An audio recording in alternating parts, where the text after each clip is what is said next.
Assalamualaikum Sobat Kiamat sudah dekat. Tak ada kehinaan yang lebih menusuk selain ditendang dari rumah Allah. Bukan karena dosa, bukan karena maksiat, tapi karena baju yang lusuh dan wajah yang tak dikenal. Pak Leman, lelaki renta yang hidup dari barang bekas, datang ke masjid hanya untuk satu hal. Ingin bersujud kepada Tuhannya. Namun yang ia dapat bukan peluk, melainkan tendangan. Ia diusir di depan jamaah, ditertawakan, dicaci, dilempari batu, bahkan tubuhnya sempat terbakar karena fitnah yang keji. Semua karena satu hal, ia miskin, dan ia tidak dianggap pantas untuk berada di rumah Allah. Tapi Pak Leman tak membalas. Ia tak mencaci. Ia hanya bersujud di bawah langit terbuka dan berdoa lirih. Ya Allah, jika pintu masjidmu tertutup oleh kesombongan manusia, izinkan aku membangun satu pintu baru untuk mereka yang tak lagi punya tempat bersujud. Dan langit pun bergerak. Dari tanah kosong yang dulu terabaikan, berdirilah masjid megah yang dibangun bukan dari uang orang kaya, tapi dari luka dan doa orang yang pernah ditendang. Kini, masjid itu menjadi rumah bagi mereka yang pernah ditolak. Dan Pak Leman, wafat dalam sujudnya, dimuliakan di tempat yang ia bangun dengan air mata.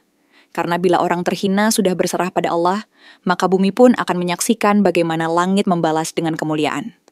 Sebelum kisahnya dimulai, dukung kami dengan like dan subscribe channel Kiamat Sudah Dekat, agar kami terus menghadirkan kisah nyata yang menggugah hati dan menguatkan iman. Dan bagi yang telah like dan subscribe, semoga Allah angkat derajatmu, berkahi hidupmu, dan jadikan engkau hamba yang dimuliakan di dunia dan akhirat. Amin ya Rabbal Alamin.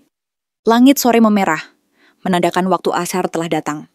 Di sudut kampung terpencil bernama Kampung Wanasari, seorang lelaki tua dengan pakaian kumal dan kaki yang diseret pelan menuju masjid utama desa itu. Namanya Pak Leman. Rambutnya sudah memutih seluruhnya, bajunya kusam seperti tak diganti berhari-hari, dan bau tubuhnya menusuk. Bukan karena ia jorok, tetapi karena hidupnya yang keras sebagai pengumpul barang bekas. Tiap hari ia mengais rejeki dari tumpukan sampah, mengandalkan selembar kain dan karung di punggungnya.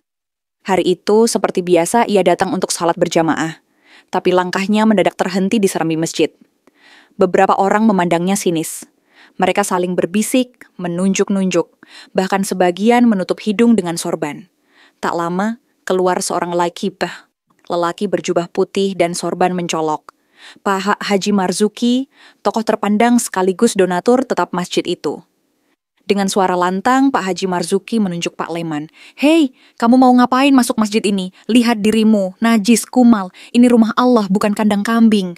Pak Leman tertunduk, tangannya gemetar. Tapi ia masih mencoba tersenyum. Saya hanya ingin sholat, Pak Haji. Tidak akan mengotori apapun. Namun belum sempat ia melangkah lebih jauh, sepatu Pak Haji mengayun ke arah dada Pak Leman. Sekali tendang, tubuh ringkih itu terjungkal ke tangga masjid.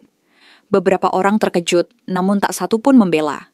Sebagian justru tertawa kecil, seolah kejadian itu pantas terjadi. Masjid ini tidak butuh pengemis seperti kamu. Pergi sana, sebelum saya panggil Hansip buat ngusir kamu, bentak Pak Haji. Pak Leman menggigit bibirnya. Air matanya tumpah, bukan karena sakit di dada, tapi karena luka di hati yang dalam. Ia tahu, Allah Maha melihat. Maka ia tak melawan. Ia hanya memungut sendalnya pelan, lalu berjalan menjauh. Namun cobaan belum selesai. Beberapa anak muda kampung yang tadi menyaksikan kejadian itu mulai mengikuti Pak Leman. Mereka mengejek, mencemooh, bahkan salah satu dari mereka mendorongnya hingga terjatuh ke lumpur. Wajahnya berlumur tanah, bajunya makin kotor. Belum cukup sampai di situ, segenggam batu kecil melayang ke arah kepalanya, membuat pelipisnya sobek dan berdarah. Dasar orang gila, jangan balik lagi ke kampung kami, teriak salah satu dari mereka. Pak Leman hanya menunduk. Di hatinya ia tak menyumpahi siapapun. Ia hanya berdoa dalam diam, Ya Allah, jika engkau kehendaki aku dihina oleh manusia, maka berilah aku tempat untuk tetap bisa bersujud padamu, meski di bawah langit terbuka. Sore itu ia duduk di pinggir sungai kecil, mencuci darah di pelipisnya dengan air keruh. Sembari menahan perih, ia tersenyum lirih. Bukan senyum lega, tapi senyum kepasrahan yang dalam. Tak ada rumah yang ia miliki. Tak ada keluarga yang bisa ia datangi. Tapi hatinya tetap hidup karena satu keyakinan. Tuhan tidak tidur. Ia lalu menggelar sajadah lusuh di atas tanah kering dekat rumpun bambu dan menunaikan sholat asyhar sendirian. Hanya burung-burung, angin senja, dan Allah yang menjadi saksi bahwa ada seorang lelaki hina menurut manusia, namun tetap menjaga izahnya di hadapan Tuhan. Dan tanpa mereka tahu, di balik karung lusuh yang selalu dibawanya itu, tersimpan secarik surat tanah. Sebidang lahan warisan almarhum ayahnya di perbatasan desa. Belum pernah ia sebutkan ke siapapun. Belum pernah ia tunjukkan pada dunia. Tapi dalam doanya sore itu, ia mulai menetapkan satu tekad. Jika dunia menutup pintu rumah Allah untuknya, maka ia akan membangun pintu rumah Allah yang lain. Rumah yang tak menendang orang miskin. Rumah yang memeluk semua jiwa yang haus akan sujud.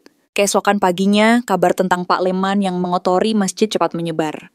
Seperti api di ladang kering, fitnah itu menjalar dari satu warung ke warung lain. Dari mulut ke mulut. Hingga akhirnya menjadi kisah yang berubah rupa. Orang-orang tak lagi membicarakan bagaimana ia ditendang, melainkan bagaimana ia hampir mencuri kotak amal. Bagaimana ia mengamuk karena tak dikasih sedekah, dan bahkan beberapa orang berkata, ia kesurupan jin miskin. Pak Leman hanya mendengar itu dari kejauhan. Ia tak membalas, tak melawan. Ia lebih memilih tinggal di sebuah gubuk bambu tak terpakai di pinggir hutan, dekat lahan kosong yang diam-diam masih menjadi hak miliknya. Di sanalah ia mulai menyendiri, memperbanyak zikir, dan membersihkan hatinya dari dendam. Namun ujian belum selesai. Suatu malam, saat ia sedang menyalakan api kecil untuk menghangatkan tubuh, datanglah segerombolan pemuda membawa obor. Wajah mereka tertutup sebagian dengan kain, namun suara mereka jelas menggema.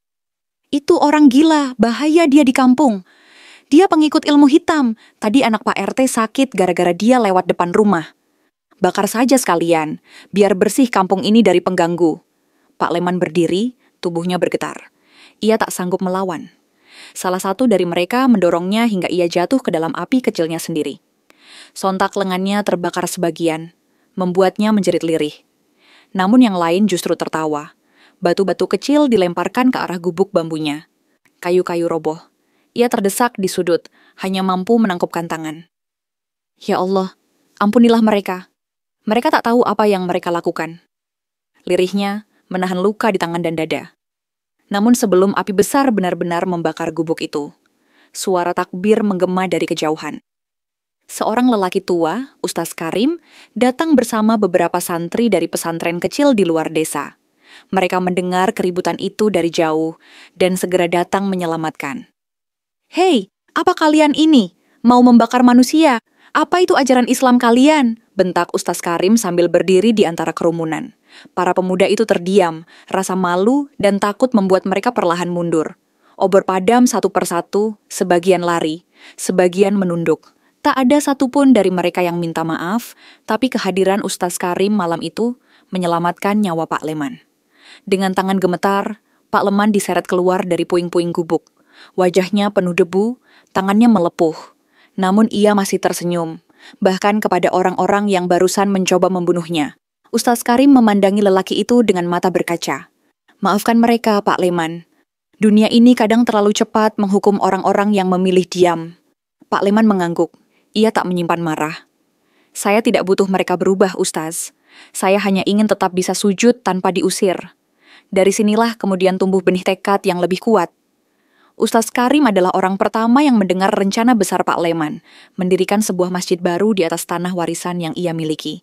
Bukan masjid mewah, dengan menara tinggi dan karpet tebal, tapi rumah ibadah yang tulus, yang tak memandang pakaian, bau tubuh, atau sisa luka di kulit. Kalau Allah masih memberi saya usia, kata Pak Leman lirih, saya ingin meninggal dalam keadaan membangun tempat sujud untuk orang-orang yang tak diterima oleh masjid-masjid megah. Malam itu, di antara luka dan abu, dimulailah perjalanan sunyi menuju kebangkitan. Sebuah masjid kecil akan segera dirancang, dan tanah yang lama ia sembunyikan, kini akan menjadi wakaf suci yang menggetarkan langit dan mengoyak dosa-dosa para penghina. 2 pekan telah berlalu sejak kejadian pembakaran gubuk itu. Luka di tangan Pak Leman belum sembuh sepenuhnya. Namun luka di hatinya, yang tertoreh sejak ia ditendang dari masjid, perlahan berubah menjadi tekad yang tak tergoyahkan. Bersama Ustaz Karim, ia mulai menata ulang hidup dari sepetak tanah yang nyaris dilupakan orang. Tanah itu terletak di perbatasan desa, jauh dari pusat keramaian, tidak strategis, tidak menjanjikan keuntungan apapun jika dijual. Tapi bagi Pak Leman, tanah itu suci, bukan karena harganya, melainkan karena akan menjadi tempat ia mewakafkan semua luka dan kehinaannya kepada Allah. Ia menancapkan sebatang kayu kecil di tengah tanah, menandai arah kiblat dengan bantuan Ustaz Karim.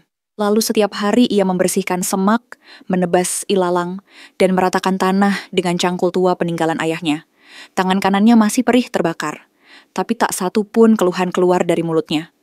Jika orang-orang menolak tubuhku masuk ke rumah Allah, maka biarlah tanah ini menerima keringat dan darahku sebagai bagian dari rumah Allah yang baru, gumamnya setiap menggali. Malam harinya, ia bangun di sepertiga malam. Meski tubuh letih, ia tetap menegakkan tahajud. Dengan suara bergetar, ia memohon kekuatan bukan untuk membalas orang-orang yang menyakitinya, melainkan untuk menyelesaikan rumah Allah yang ingin ia dirikan. Sholatnya penuh linangan air mata. Doanya lirih tapi mengguncang langit. Ya Allah, Engkau yang menggenggam langit tanpa tiang, Engkau yang menciptakan bumi tanpa retak. Maka kuatkanlah hamba-Mu ini, yang hanya ingin meletakkan satu sajadah di atas tanah ini, agar siapapun bisa sujud kepadamu tanpa dicela. Ustaz Karim diam-diam mengagumi keteguhan lelaki tua itu. Ia pun mulai mengabarkan niat Pak Leman ke beberapa sahabat dan santrinya. Meski awalnya banyak yang meragukan, beberapa orang mulai datang menyumbang. Ada yang membawa semen, ada yang menyumbangkan papan, dan bahkan seorang tukang bangunan bernama Pak Darto bersedia membantu tanpa bayaran. Namun tidak semua suka. Kabar bahwa Pak Leman hendak membangun masjid baru ternyata sampai ke telinga Pak Haji Marzuki. Ia murka. Masjid apa yang mau dibangun oleh pengemis hina itu? Jangan-jangan mau sesatkan orang, kata Pak Haji saat rapat RT. Sebagian diam, sebagian lagi mengangguk. Fitnah lama kembali berembus. Bahkan ada yang menyebarkan isu bahwa Pak Leman memakai ilmu kebal karena tidak mati dibakar. Dan fitnah itu sampai ke telinga aparat desa. Beberapa dari mereka datang ke lokasi, membawa surat peringatan.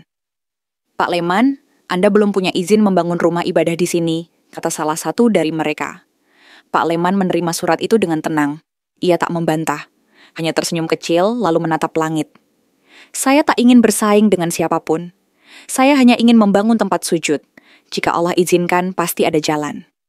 Namun tekanan demi tekanan datang. Material yang sudah ditumpuk dibakar oleh orang tak dikenal malam hari. Kayu hangus, pondasi rusak. Bahkan papan arah Masjid Nurul Izzah yang sudah ia tulis dengan tangan sendiri diinjak-injak. Malam itu, Pak Leman hanya duduk sendiri di bawah bulan yang separuh. Tak ada air mata, hanya zikir tak putus-putus dari bibirnya. La ilaha illallah, hasbunallahu wa ni'mal wakil. Dan di tengah malam sunyi itu, datanglah seorang lelaki muda dari kota, mengenakan peci dan membawa kantong besar. Ayah saya dulu pernah ditolong Bapak saat terjatuh di pasar. Beliau bilang, tanpa Bapak, dia tak akan selamat, dan saya bersumpah akan membantu Bapak kapanpun dibutuhkan. Pak Leman tak menyangka. Ternyata satu kebaikan kecil di masa lalu, yang tak pernah ia ingat, kini datang membelanya. Kantong itu berisi uang dan proposal bantuan pembangunan masjid dari lembaga zakat tempat pemuda itu bekerja. Hari itu, bumi seperti kembali tersenyum pada Pak Leman. Dan langit mungkin sedang mengaminkan doanya dalam diam. Pagi yang cerah di kampung Wanasari berubah menjadi keruh. Di balai desa, warga berkumpul, dipenuhi desas-desus dan bisik-bisik yang penuh syak wasangka. Isu yang dilemparkan oleh orang-orang dekat Pak Haji Marzuki menyulut emosi banyak orang. Bahwa Pak Leman sedang membangun masjid untuk memecah belah umat. Sebuah tuduhan yang keji dan sama sekali tak berdasar. Dia itu bukan siapa-siapa, cuma pengemis yang sok jadi ulama, teriak salah satu warga. Kalau dibiarkan, nanti masjid kita sepi. Jangan sampai kampung ini dipecah karena si kumal itu. Dan dengan penuh semangat yang buta, beberapa orang meminta aparat desa untuk mengadili Pak Leman secara adat. Tanpa pembelaan, tanpa bukti, lelaki tua itu digiring ke tengah lapangan oleh segerombolan warga. Di sana, ia didudukan di atas tanah keras, tangannya diikat. Tubuhnya sudah mulai melemah oleh luka-luka lama yang belum sembuh sepenuhnya.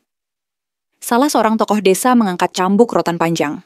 Ia mengaku hanya menjalankan kearifan lokal agar kampung tetap aman dari penyesat agama. Cambuk itu menghantam punggung Pak Leman. Sekali, 2 kali, 3 kali. Tubuhnya menggigil, tapi bibirnya tetap bergerak pelan. Tak ada rintihan keras, hanya zikir. Di antara dera rotan yang memerah, yang keluar dari mulutnya bukan makian, melainkan, "Ya Allah, ampuni mereka. Jangan murkai mereka karena kebodohan mereka." Sebagian warga yang awalnya bersemangat mulai tertunduk. Beberapa mulai ragu. Namun sebagian lagi justru menuduh Pak Leman kerasukan setan karena tidak menjerit. Dunia memang aneh. Ketika seseorang tetap tenang dalam kesabaran, justru dituduh punya kesaktian. Tiba-tiba, hujan turun dari langit yang sedari tadi cerah. Kilat membelah awan. Hujan deras mengguyur lapangan. Orang-orang panik dan bubar. Sementara Pak Leman tetap duduk bersimpuh, basah kuyup, dengan darah bercampur air membasahi tanah di sekitarnya. Ustaz Karim yang sedari tadi mencari tahu kabar datang tergesa bersama para santri. Mereka segera memeluk tubuh renta itu, membawanya kembali ke pondok. Sore harinya, kampung sunyi, langit kelabu. Tapi justru di dalam kesunyian itulah doa-doa paling jujur dipanjatkan.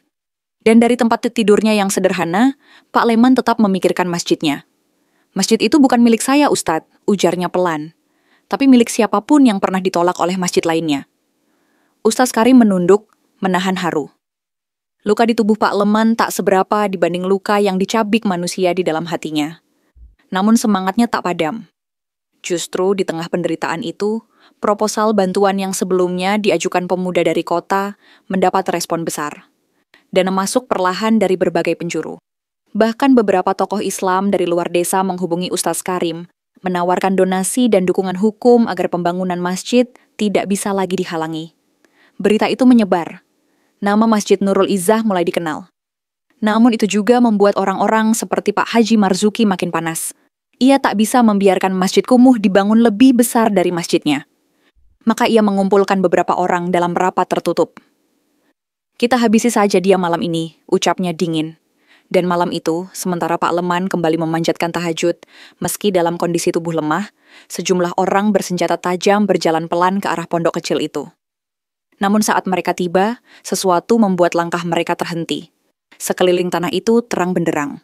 Bukan oleh lampu, tapi oleh puluhan orang. Warga dari desa tetangga dan jamaah luar yang datang membawa bahan bangunan, tenda, bahkan seorang ustaz dari kota yang datang dengan kamera dan media. Masjid itu, yang mereka anggap akan mati sebelum berdiri, ternyata mendapat penjagaan dari orang-orang yang tak pernah diundang. Cahaya iman dan cinta yang tumbuh dari keikhlasan Pak Leman memanggil banyak jiwa yang tersingkirkan. Dan malam itu, rencana jahat mereka gagal. Karena langit lebih dulu mengutus pasukan yang tak bersenjata, tapi bersujud. Hari peresmian itu datang lebih cepat dari yang diduga siapapun. Setelah berbulan-bulan diwarnai air mata, darah, fitnah, dan luka, masjid kecil itu akhirnya berdiri megah dalam kesederhanaannya. Bukan karena arsitekturnya yang mencolok, tetapi karena fondasinya ditanam dengan ketulusan hati yang tak goyah meski dilindas oleh penghinaan. Masjid Nurul Izzah berdiri di atas tanah yang dulu dianggap tak berharga. Kini, dindingnya kokoh, sajadahnya bersih, dan kubah kecilnya bersinar diterpa cahaya matahari pagi. Di depannya berdiri papan kayu bertuliskan, masjid ini dibangun dari luka, dihidupkan oleh doa, dan diresmikan oleh cinta mereka yang pernah ditolak. Pak Leman duduk di barisan depan, mengenakan baju koko putih yang disumbangkan seorang anak yatim. Anak yang dulu sempat ditolongnya tanpa berharap balasan. Tubuhnya ringkih, namun wajahnya teduh. Tangannya masih dibalut perban, dan langkahnya dibantu tongkat. Tapi semangatnya tak pernah berkurang. Warga dari berbagai desa datang. Beberapa menangis haru. Banyak dari mereka mengaku pernah mengalami penolakan serupa di masjid-masjid besar. Karena pakaian mereka tak layak, karena tubuh mereka kotor dari pekerjaan kasar, atau karena mereka hanya pengembara yang tak dikenal. Masjid ini menjadi rumah bagi mereka. Namun di tengah kebahagiaan itu, muncul wajah-wajah yang pucat. Pak Haji Marzuki datang, tertunduk malu. Ia tak menyangka bahwa lelaki yang ia hina, tendang, dan fitnah justru menjadi wasilah bagi lahirnya rumah Allah yang benar-benar memeluk semua kalangan. Ia tak sempat berkata apa-apa ketika melihat Pak Leman. Pak Leman menatapnya, lama, lalu tersenyum. Pak Haji, terima kasih, katanya pelan. Pak Haji mengernyit. Kenapa? Terima kasih? Karena jika Bapak tidak menendang saya dulu, saya mungkin tak pernah bangun dari diam saya. Tidak semua luka perlu dibalas.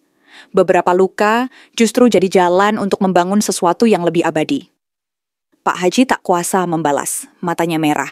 Ia menangis. Untuk pertama kalinya, ia bersujud di masjid yang ia tentang. Dan untuk pertama kalinya, ia merasa kecil di hadapan lelaki yang dulu ia anggap remeh. Usai sholat zuhur berjamaah pertama di masjid itu, Pak Leman masih duduk lama. Ia menatap ke dalam, seolah bicara dengan Allah secara langsung. Ya Allah, aku tahu usiaku tak panjang. Tapi jika kau izinkan, biarlah aku wafat dalam keadaan sujud di rumahmu ini. Dan doa itu tak butuh waktu lama untuk dikabulkan. Beberapa malam kemudian, saat Qiyamul Lail pertama dibuka, Pak Leman menjadi imam. Suaranya lirih namun menggema. Ia memimpin rakaat pertama dengan penuh penghayatan. Di rakaat kedua, saat ia membaca Iyyaka na'budu wa iyyaka nasta'in, suaranya mulai gemetar. Dan ketika ia bersujud, lama sekali ia tak bangun lagi. Pak Leman wafat dalam sujudnya. Tidak diusir, tidak dicaci, tapi dalam keadaan dimuliakan di rumah Allah yang ia bangun dari derita. Seluruh kampung berduka. Bahkan Pak Haji Marzuki sendiri memandikan jenazah